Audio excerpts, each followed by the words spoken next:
And welcome to the Light Reading Notebook Dump, where we review some trends and news that we've been following in the week and get you up to speed on what's going on. Just a heads up, we will not be recording a notebook dump for the Thanksgiving week because we will all be planning on having a food coma and recovering from awkward political conversations with family members. So Correct. We'll need the time off, and I'm sure you will as well. Joining me is... I'm Mike Dano, editor here at Light Reading. And hey, Jeff Baumgartner, editor at Light Reading as well. Yeah. I don't even think I introduced myself. I just introduced the notebook dump. So anyway, well, you I'm need Kelsey no introductions. Sizer. Oh, thank you. I'm That's Kelsey right. Sizer. I'm also an editor here at Light Reading, filling in for Phil Harvey, who is back in the gutter somewhere. Again? Oh, man. Again, Okay. back in the gutter. Right. Just kidding. He's fine. All right. Mike, what's in your notebook? What you been up to this week? Yeah, right. A lot of stuff to dump out of my notebook. I debated on so there's two kind of bigger things that are happening this week, and I debated on which one to talk about because there's a whole, how 5G crashes airplanes, right? Everybody's aware of that. So that is a story that's continuing, but we actually had a new. Yeah, that's called the Alec Baldwin factor, right? The words with friends. He plays words with friends and crashes airplanes. Please don't come so after us, Alec Baldwin. I love all your movies. Yeah, he's pretty great. Yeah, but I think he's just going to continue to crash airplanes. So there's stuff going on there. But I think what I was most interested about this week that's going on that came out of my notebook was a new report from the CTIA trade group. And it was a report about a spectrum band called the CBRS spectrum band. It's the 3.5 gigahertz spectrum band. And it was a really interesting report that is, it has some political ramifications because the report says that nothing interesting is happening in that spectrum band. Which is a debatable conclusion because all of the companies that are working in that spectrum band are like, hey, what the heck? Like, we've got all this stuff that's happening in this spectrum band. Yeah. Why would you say that? Rude. Yeah. Why are you slighting us? We're doing really interesting stuff here. Exactly. And there is actually a fair amount going on in that spectrum band. But what is going on in that spectrum band? Oh, all kinds of stuff. The party. Yeah, right. Yeah. Spectrum party. I mean, yeah, it's all kinds of stuff. The cable companies are playing in it. The fixed wireless companies are playing in it. Everybody's playing in CBRS. Cal Poly just launched just today. Cal Poly said they have a 5G network running in CBRS spectrum band. So I mean, if Cal Poly's in there, so yeah, exactly. But it seems like one of the issues, right, is sharing it, right, and not because CBRS is licensed and unlicensed, and then I think that isn't there interest in applying that model to some other bands, and exactly. The idea is like, well, the position by CTIA is that they want to keep it all licensed. Right. Yeah, they want to keep it all licensed. So that's what I say is like it's really political ramifications for this report because there's a debate about how to handle other spectrum bands that they might release in the future, and there's a proposal underway to spectrum sharing works in the CBRS band. Why not apply it to all these other spectrum bands that they may release in the future? And CTIA does not like that, and so as a result, they put out this report that says the CBRS is bad. Don't share. Give it to us exclusively. And so that's kind of what the debate is going on right now. And so there's sort of good points on either side, but I think the real takeaway that I had from that whole debate this week over, is CBRS doing well? Is it not doing well? I think the real takeaway is that it's still pretty early, and you can't really determine the success of any one spectrum band in 18 months. You need at least a couple of years to figure out what what is happening in that spectrum band. Yeah. So I'm kind of curious as to what it all might mean, right? Obviously you can't reverse what's already happened, in the CBRS band, right? It's already shared and there's license holders, there's folks using the unlicensed portion of it. So I think it'd be hard to change that now, even if CTIA's argument they decide is the correct one. But down the line, do you think the impact or the effect or the implication is going to be, how these other spectrum bands are treated, and the argument in CBRS is just going to be applied there? So you're going to have both sides weigh in on why it should remain all licensed or shared. I mean, is that the big implication moving forward, maybe? I mean, it really is a big deal because they're talking about like almost 500 megahertz in the lower 3 gigahertz band, which is a lot of spectrum that they would potentially release for 5G at some point in the future. And so, if they release it under the shared model, that, has definite implications for the 5G carriers. But if they release it under the sort of standard licensed model, that's the kind that, Verizon and AT&T, that's what they really want. And so, that's why there's this debate going on right now is are they going to get what they really want, which is the licensed spectrum, or are they going to have to share it, which they don't want to do.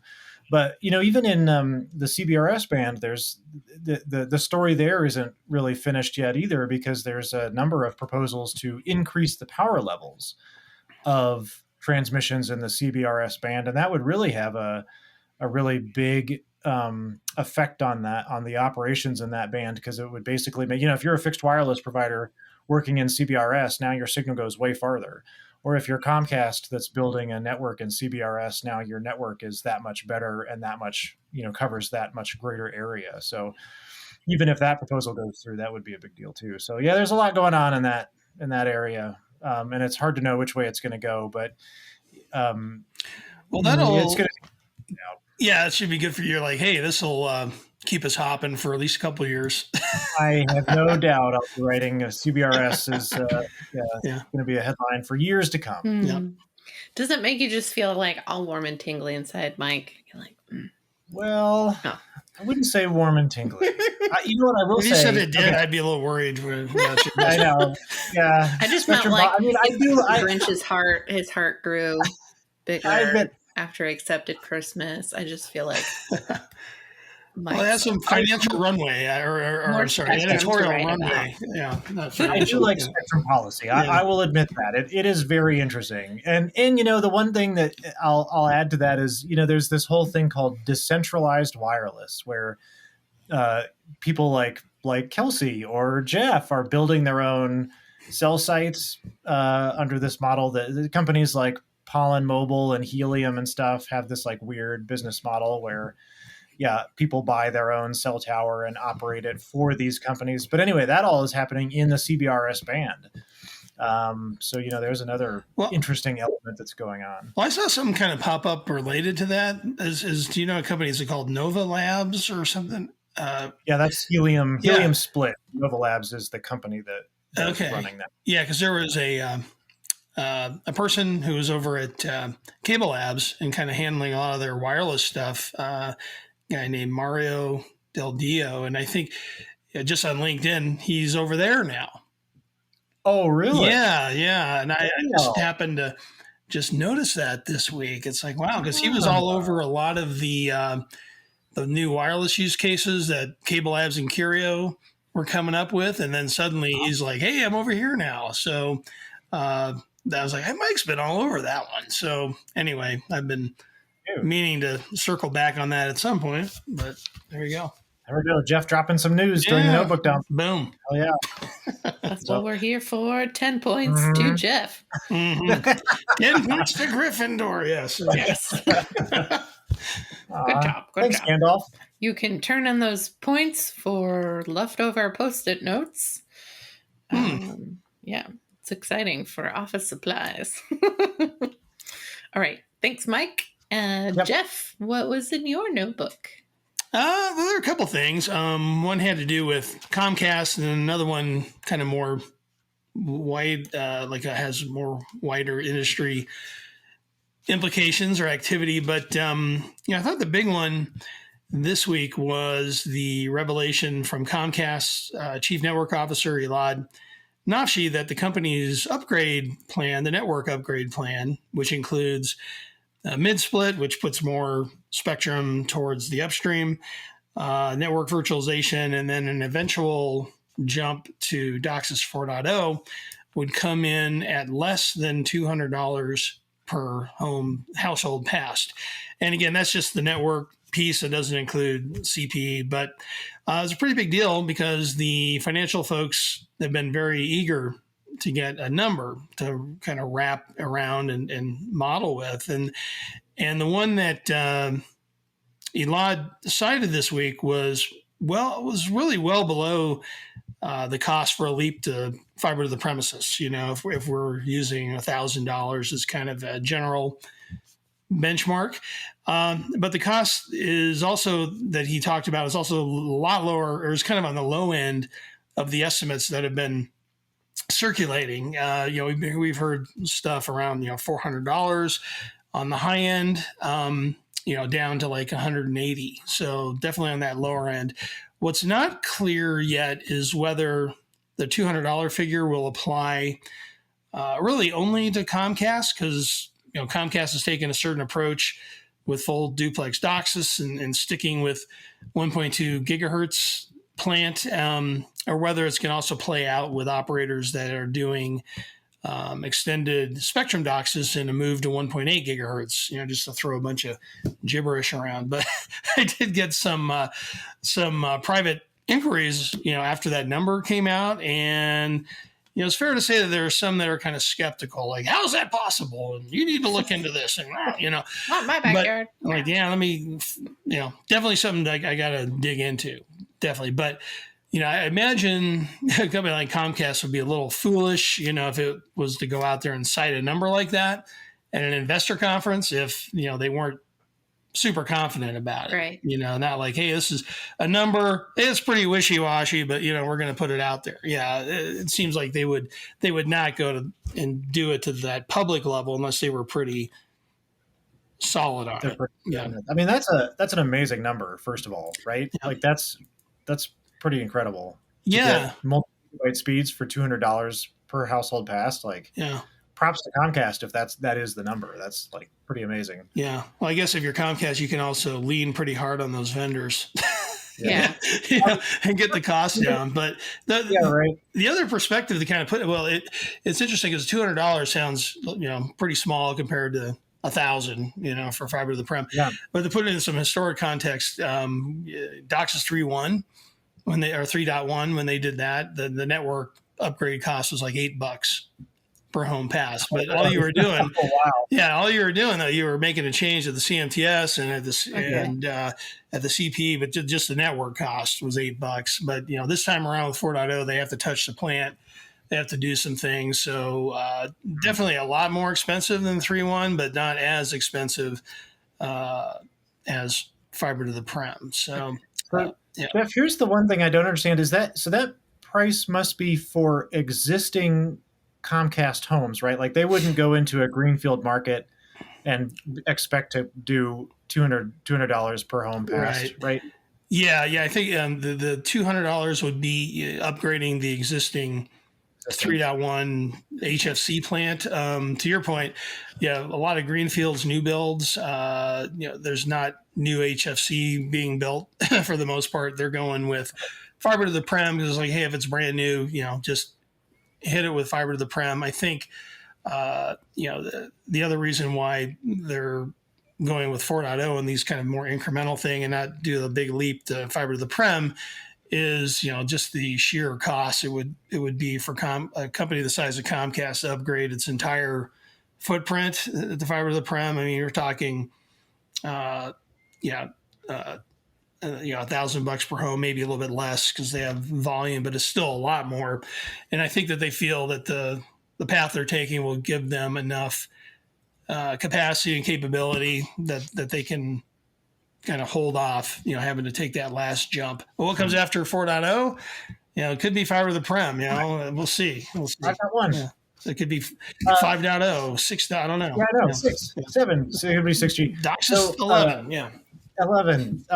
Do they hate Altice now? Because is that like, did Altice make the wrong call by going to all fiber instead of waiting for DOCSIS 4 or whatever? It's a debate, right? Because if you, I think Altice USA is like, hey, we're just going to bite the bullet here and do fiber to the prem, future proof it. What they tend to also, in addition to the sheer capability of the fiber upgrade, they like to talk about the operational costs they get by going with a passive network. And I think there are some benefits there, but that also came up. And something I wanted to talk about a little bit too was Phil McKinney, the CEO of Cable Labs, had a talk with Craig Moffett Nathanson about the future of the cable network and where it's going to go and so forth. And the question came up that you brought up. It's like, well, why are some companies doing fiber to the prem and some are not?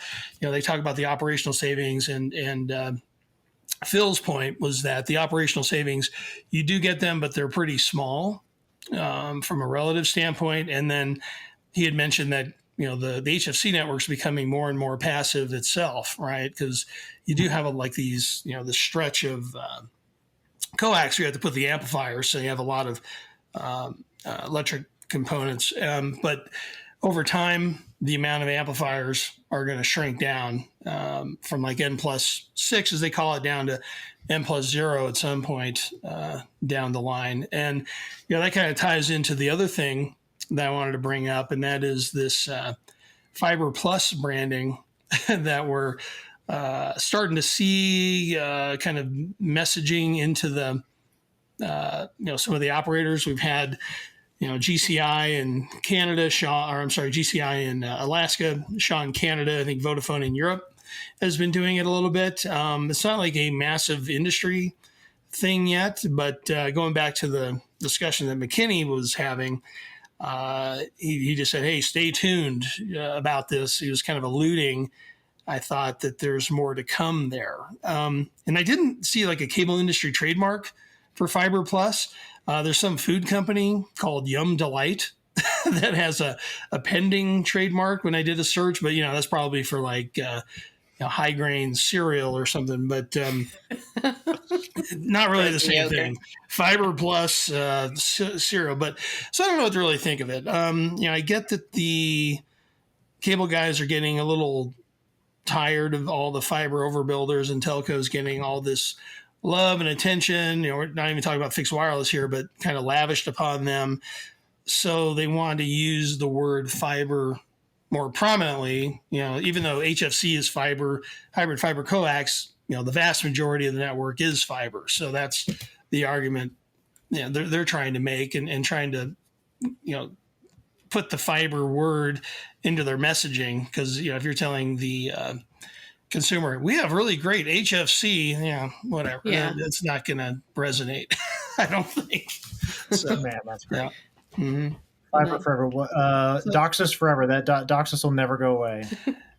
It may be true. I mean, I don't know. Yeah. We've had some people. It's actually a James Bond movie that never went to theaters. DOCSIS never dies. Kelsey, actually, DOCSIS. You had a great one. I thought there was an event we did, cable. I think the title of it was DOCSIS Maximus. Oh yeah. It's like, there you go. There's you get credit for that if they ever try to do that. Yeah, they need to come to you, Kelsey, for marketing advice. I feel like DOCSIS Maximus. I'm on it. Yeah. That reminds me of, I did actually, we've made fun of in the past on the podcast about all these Disney Plus, and then was it going to be like Hulu Plus, Max Plus or something. And I can't remember which streaming service it was, but they were actually making fun of themselves. They're like, plus, Max Plus, Premium Plus. I was like, oh, so they realize they're being ridiculous. HBO Max, plus divided by 2 times 780 times pi. Is the service. Yeah. Plus HFC. Mm-hmm. Yeah. Cool.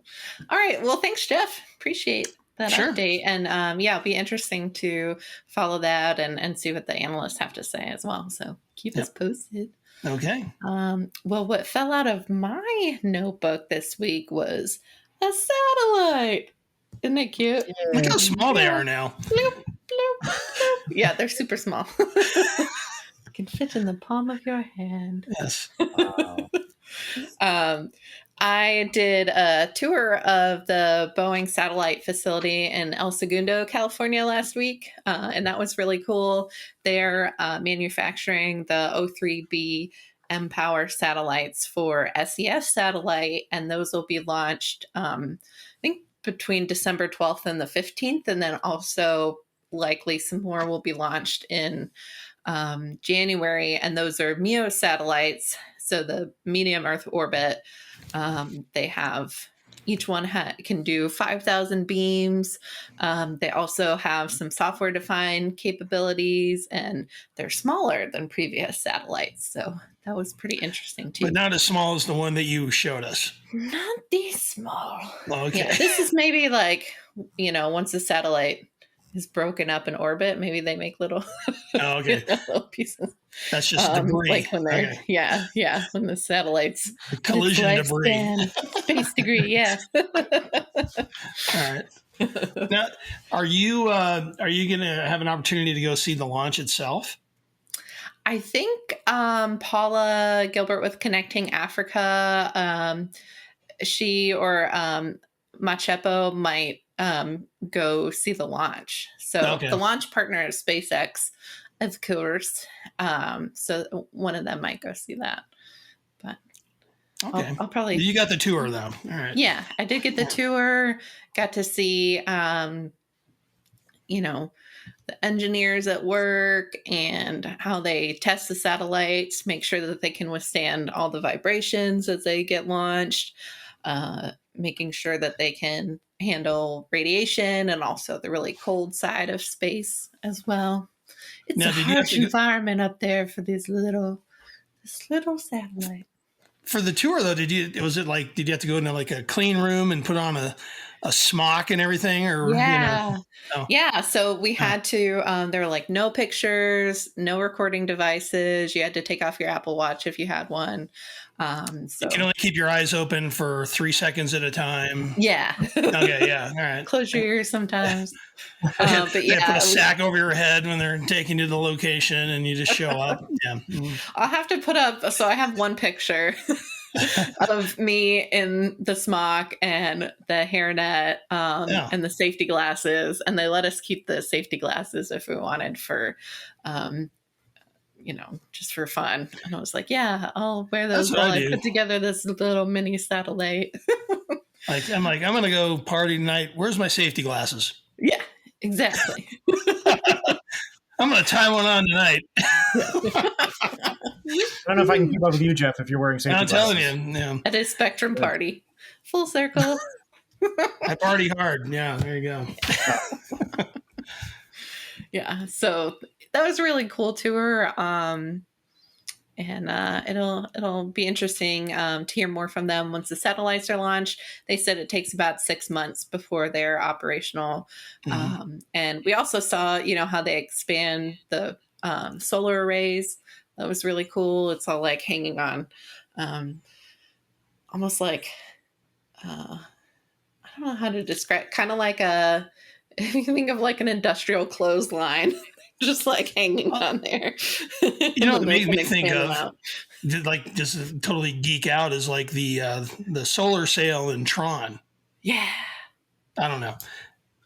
You both are like, what are you talking about? Yeah. No. There's a solar sail in Alien Covenant too. Oh, okay. Well, they have to go fix it, and then I'm kind of dating myself with Tron, but yeah, there you go. Yeah. Right. Oh well, there was the remake of Tron too. No solar sail. Yeah, I don't know.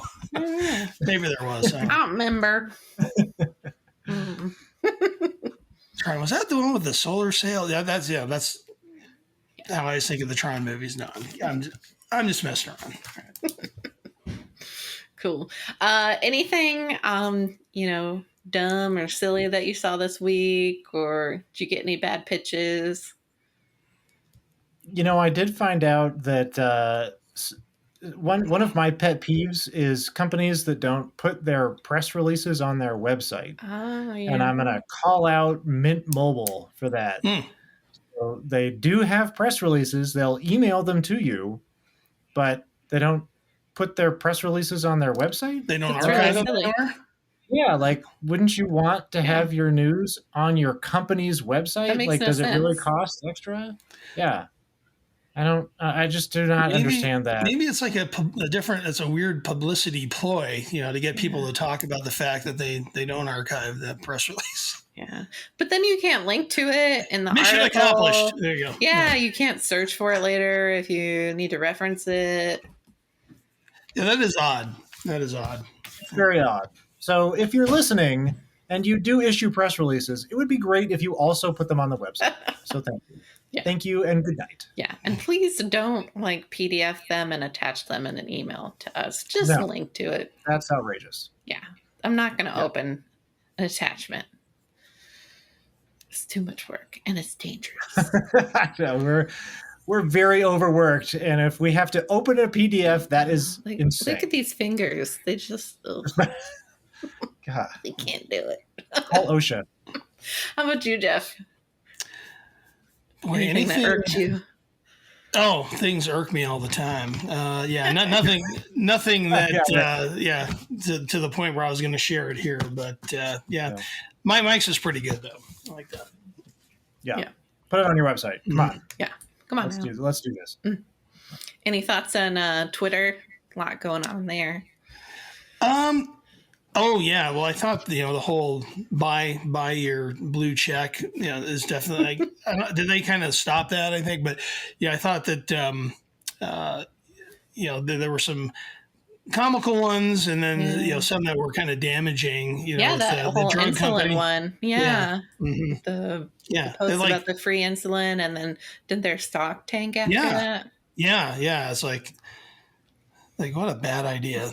And then I think there was a Jesus Christ had a verification blue check, so you can have you can cause all sorts of mischief with this idea. I don't know. I don't have a natural blue check, so I'm not going to pay $8 for one either.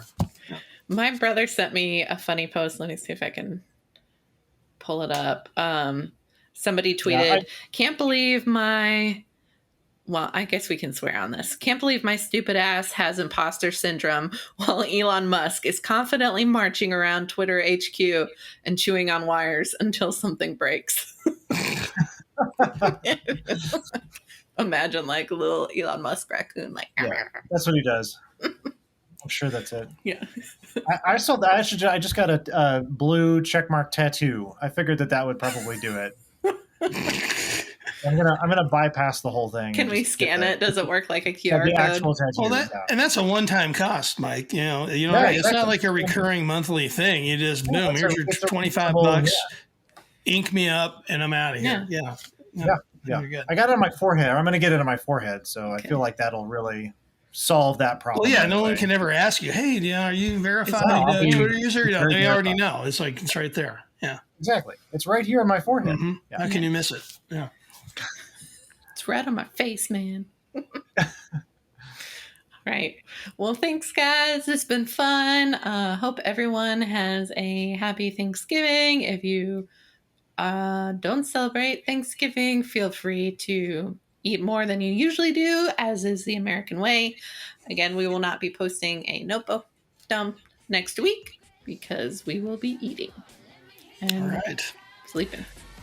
All right. Well, everybody, thanks for listening. Thanks for watching. Have a great weekend, or don't.